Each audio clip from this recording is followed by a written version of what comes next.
Yes, we'll be back from the break. It's exactly 7 minutes past 8. This is Part Means Business. Andrew Barije with Charlotte. We definitely are discussing the events, entertainment events that is across the festive season. And you know, there are changes in terms of demand from the consumers when it comes to such days. But of course, before we get in there, let's first get inspired this morning.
Well, the biggest risk you can ever take is not taking any risk, because we live a life of risks.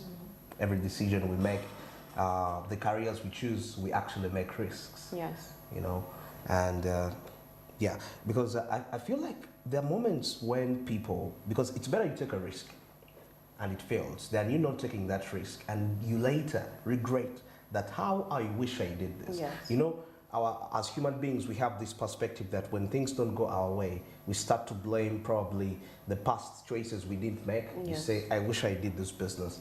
A good example is there was a young man in 1983, and this young man was in a garage somewhere in America, and he had a business. It was IT related, and there is a man who had money, and this man was told there is a young innovative man somewhere. He's starting up his company, but he has issues with finances. He needs you to invest in here. The young this gentleman comes and is like, how sure am I that this will work? He says, let's take a risk. So he says, no, I can't do that. I can't put money in you because I am not sure of your profitability. Guess what? That young man today is Bill Gates. That is the story, I'm telling you. Really? Exactly. So imagine that investor. What if? What if he actually invested?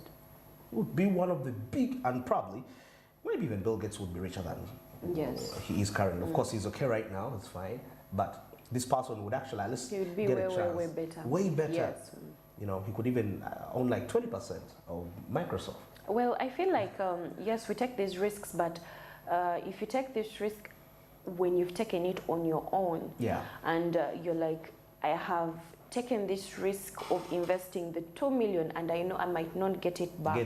And then you've invested this 2 million, and before you know it, you have 2 million and 500,000. 2.5. And before you know it, you've added another 100,000. You have 2.6.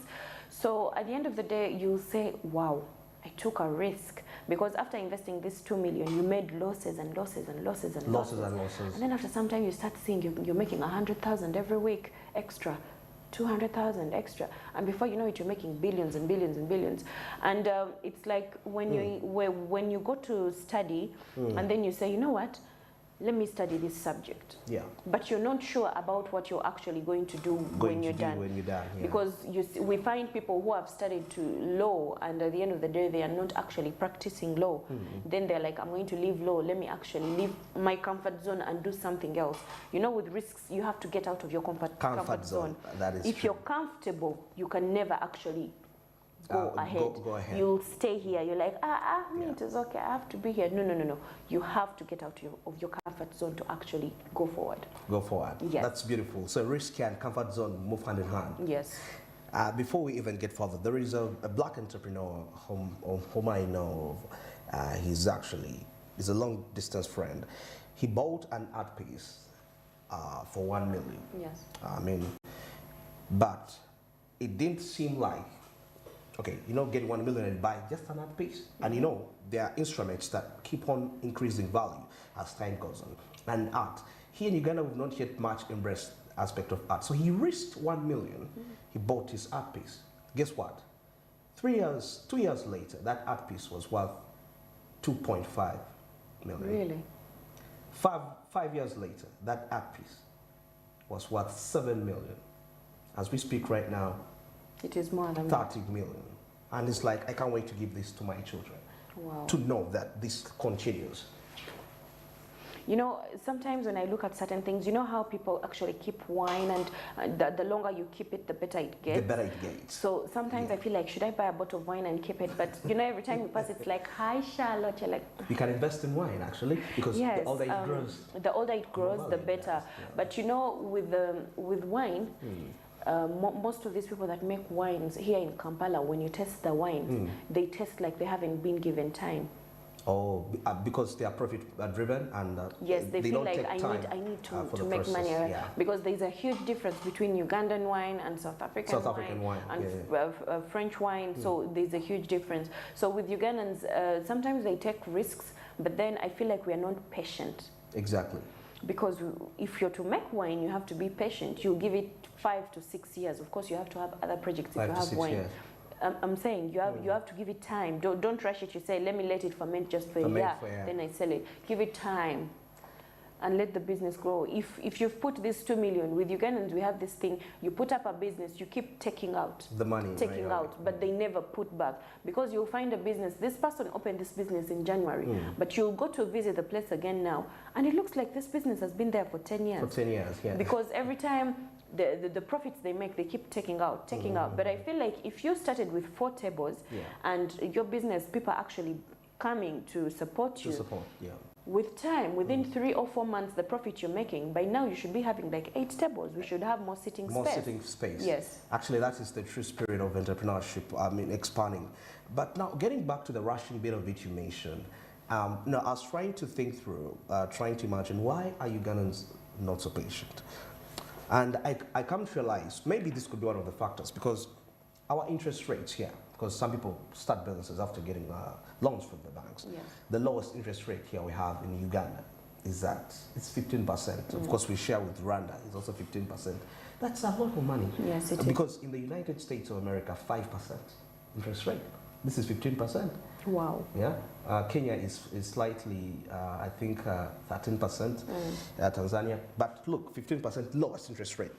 If somebody gets this money, he has borrowed money, and he needs to pay this amount of money in a specific period of time, and he's starting up any business. It could be the wine business, and remember, as it accumulates, he's paying back the principal and the interest, and if he delays, it multiplies over time. Yes. So he's so fast enough that when he makes his wine, he's too impatient, and he will do whatever it takes to even make the process artificial, incubate the process, in other words, and make it so fast. And that's why we have when you test, at the end of the day, it comes back to the productivity. So if I would wish that if the interest rates could be cut low, such that people have access to credit, at lower interest rates, and they can pay for a long period of time, I think Ugandans will start to be patient, because sometimes I try to understand why. Somebody, he may not be interested to get the profits back, but he has a huge loan burden to clear, right? Oh, yes.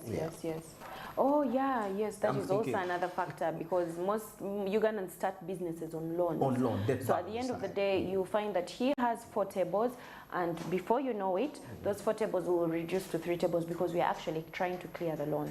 Oh yeah. Yes. All right, now heading back to now our discussion, we've been, of course, in the inspiration moment, getting to break down a few aspects here. Well, it's the festive season. Yes. First of all, before we even talk about the festive season 2023, we can do a comparison because so far this year, we've had about 50 events, major events. Of course, some are not there are many. Some have been major, and I believe, compared to 2022, where we had about 42 major events because the economy was still a bit picking up vis-a-vis the ticket sales. And now the major event, the Cindy versus Shiba, which was revolutionary. Wow. The advertisement, the premium, because it actually generated about 1.5 billion Ugandan shillings, the estimated amount of money. Now, of course, including the ticket sales. Now, imagine the people that got income when they are distributing products. Yes. And now that gave us hope that, the entertainment event, the entertainment industry is actually revived. Now we're heading to the festive season. Yes.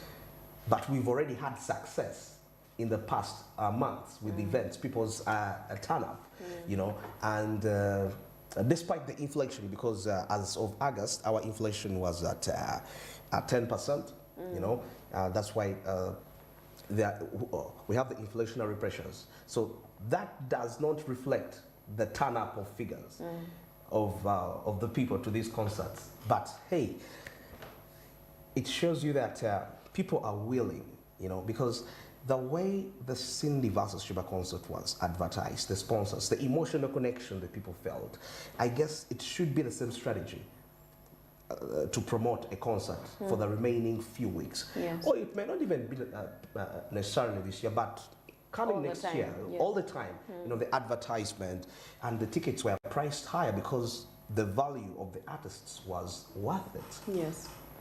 You know, nowadays musicians can actually stand and value themselves. Yes. You'll tell this musician, can I have you on my event to sing? And the musician will tell you, where is it? You'll say it's in Masaka. The musician will say, I'll have 8 million. Without even hesitating. Because nowadays they've evolved. Because if you look at the old music videos and you look at the today music videos, because now, for example, I'll give you a music video that has a woman. These days they wear wigs, they need to install it, and you know those wigs, it's very expensive to install them. And then makeup is very expensive. The cheapest they can go for when it's a video shoot, usually it's like 300,000. 300,000? Yes, that is the cheapest. Yes, that is the cheapest, and that is because this person spends there the whole day because you have to change outfits, come back, and then guess what? They also have to wear clothes, they change. But remember back in the day, the videos they used to make, they would be in one outfit, one location, they can even sit in one place and not change. One camera, and that is it. And it was okay for someone to say, ngenda kuwayo emitwalo ebiri, jangu nyimbireko wali. But right now, there is no musician you're going to give 20,000 and they show up. He will ask you, how much do you think I invest in my videos? 20,000. It's measuring someone's worth with 20,000. I mean, we should respect people's talents. Yes, for sure. And you see, with the changing times, since we have social media, the Instagram, the fact that these musicians have to look good all the time. Back in the day, musicians never used to care. They used to come on the stage the way they want. Exactly, no makeup, no proper shoes, no proper clothing. But now, as you see on the screen, you see now like that suit the boys are wearing right there on the screen. You can find that that suit particularly is like 3 million or 2.5. 2.5. And you find that the stage they're using for the concert, how much is the stage? Remember, they have to do stage, they have to do the speakers, they have to do security, they have to do tents. So there are so many things they consider with the concerts. About stage, Spice Dana had a concert. And her stage was the most expensive in Uganda. Yes. About 500 million? Yes. It was important. That's what she said. Okay. Well, we are evolving. You see, actually Ugandans, the good thing about our musicians, actually, they are looking at people like Beyonce, Jay-Z, who they see what they are doing. Because someone like Rema Namakula, she goes to Serena, she puts a concert and she fills up. And then when she's performing, she's coming from the sky, she's wearing a gown like this. These are things we never used to see. So if a musician says I have to pay 200,000 to go to the concert, I'll say, oh, this person is asking me for this amount of money. Guess what? I'm going to have this, I'm going to have that, I'm going to have that. And then also Ugandans have started actually believing in their musicians. They have this saying of Bambi bateka musente. Let's support them. And they used to put concerts and make losses because people never used to go. Ugandans never used to support the Ugandan music. The industry was really, really bad. I think it was because there was lack of innovation in the industry. Like to them, now, like how you mentioned, now people are coming in from the skies. Those innovations increase value for the artists. Before you know it, there's snow, there's smoke, the dress has lights, and you have to pay that money because all these interesting things, you can actually only see them when they're live. These music videos they make, you actually look at the video, and before you know it, you'll hear they spent 150 million, 100 or 80 million, and there is no way this person is going to tell you, I'm going to sing for 5 million, and you say no, because they actually invest a lot of money. Yes. Okay. Absolutely, absolutely beautiful. Like Charlotte has mentioned, that way. But we anticipate that by the end of 2023, definitely the remaining of the events, it's going to be quite very, very, very, very profitable. Well, just a brief, to highlight what this year has been like. When we take a look at some of the events that have been taking place, we had the Nyege Festival, and this year there was quite a positive turn-up as compared to the other year, because this attracted about 15,000 attendees compared to 12,000 in 2022. Of course, so this shows you that the businesses which performed, I mean, that were participating, really people were able to generate income at the local communities, which rarely get such opportunities for sure. And I believe with such events, there is also other sectors which benefit, like tourism. But this might be in the long run, you know, because when people come, they're like, now like for the Nyege, you come for the Nyege Festival, but before you know it, you realize that, hey, there is the source of the Nile. There is this. I've seen these waterfalls.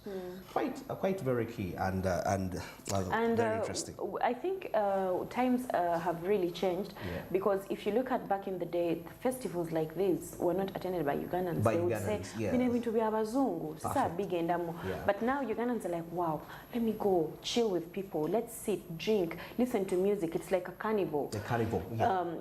Concerts. Ugandans never used to go. Those things. And now Ugandans actually go, I cannot miss this concert. Shiba is singing, I have to see her live. Because when Shiba is on stage, she does. So only that is actually helping musicians, because if you see, back in the day, musicians actually never used to really sing on events like weddings, because now you see most of the musicians we have are actually making more money on weddings, more. Because you find a musician who will sing on like 5 weddings on one day, which is Saturday. Drives from Masaka, goes to Kololo, goes to Mienga, goes in just one day. And before you know it, in one day they've made around 100 million or 15 million. They can because 5M, 3M, 4M, 5 million, depending on their bargaining power. So if you have 5 events, 5 wedding ceremonies to perform on, that's 25 million. Yes. Because if you're making 5 million, that is good money for a musician. And if you see, back in the day, Ugandans used to say, spending on a musician coming on a wedding, nah, it is not really all that. We can just play their music. And since things are changing, now we have better music systems whereby they can come on the event and actually sing. They sing, on the wedding. And you find that, apart when we speak about festive season spendings and concerts, of course, Ugandans, we don't mostly spend on concerts. When it comes to the festive season, you'll find a Ugandan spending. Many people get married when the year is ending. They feel like they want to start the year together. Many people make graduation parties. You know, kids are graduating from top class, so that is also an event. You also find people are doing different parties at home, house parties. We have Christmas parties at work.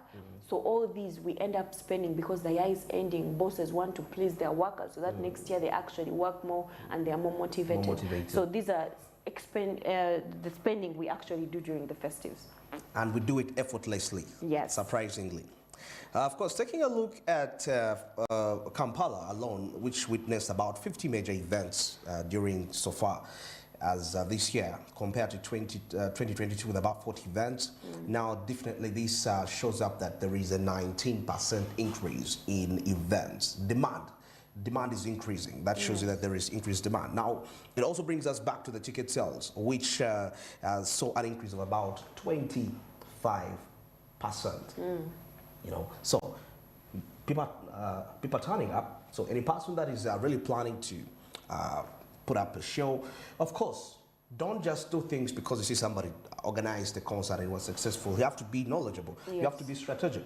I love King Saha when he put up his concert at a time where we're in the middle of December. People have not yet spent a lot of money because towards Christmas people spend a lot of money.